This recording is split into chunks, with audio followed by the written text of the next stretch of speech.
தமிழ்நாட்டில் ஒரு சில சீட்டுகள் கிடைக்கலாம், கேரளாவில் கொஞ்சம் சீட்டுகள் கிடைக்கலாம், புதுச்சேரியில் கொஞ்சம் சீட்டுகள் கிடைக்கலாம் என்கிற அந்த கணக்கா அல்ல, இது போன்ற மாற்றங்களை கொண்டு வந்து தமிழ்நாட்டிலும் ஒரு எஸ்ஐஆர் ஸ்கேம் நடத்திவிடலாம் என்கிற அந்த ஆசையில் இதையெல்லாம் செய்தார்களா? காரணம் பாருங்க, தமிழ்நாட்டில் எஸ்ஐஆருக்கு முன்பு 6,41,00,000 வாக்காளர்கள் இருந்தார்கள்.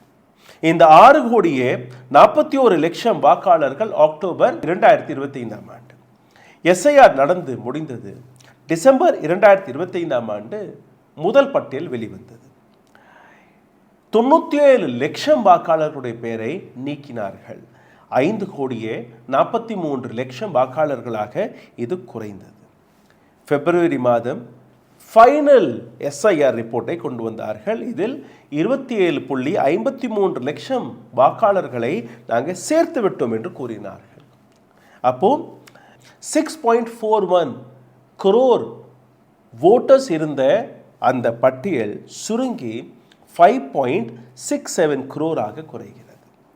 இந்த இடத்தில் டெலிஷன் எவ்வளோ, எடிஷன் எவ்வளோ, எந்த வட இந்தியர்களை சேர்த்தீர்கள், எத்தனை பேரை நீங்கள் சேர்த்தீர்கள், எத்தனை பேரை நீக்கினீர்கள் என்கிற எந்த விதமான டீட்டெயிலும் இதுவரை வரவில்லை.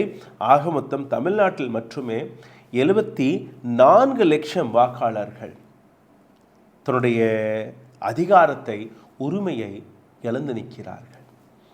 அப்போது வெஸ்ட் பெங்காலில் ஒரு 60-65,00,000 வாக்காளர்கள், தமிழ்நாட்டில் 74,00,000 வாக்காளர்கள். இந்த நீக்கப்பட்ட வாக்காளர்களை வைத்து ஞானேஷ்குமாரின் டீம் இந்த திருட்டு வேலையை இவர்கள் பார்க்க மாட்டார்களா என்கிற கேள்வி வருகிறதா இல்லையா? Just imagine 74 lakh. But technically நீங்க பார்த்தீர்கள்னா 97,00,000 வாக்காளர்கள். அதுக்கப்புறம் நீங்க சேர்த்தது அதையெல்லாம் நீங்க கூட்டி கழிச்சு தான் நீங்க 74,00,000 கூறுகிறீர்கள். புதிதாக 18 வயதிற்கு மேற்பட்ட இளைஞர்கள், அவர்களுடைய ஃபார்ம் 6 அது எத்தனை வந்தது, எத்தனை பேரை நீங்கள் சேர்த்தீர்கள், அந்த கணக்கெல்லாம் இதுவரை வரவில்லை.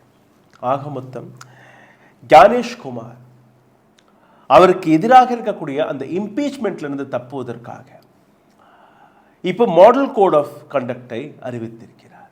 ஆனால் பார்லிமெண்டில் தப்பிப்பாரா அல்ல அடுத்த அரசாங்கம் மாறிய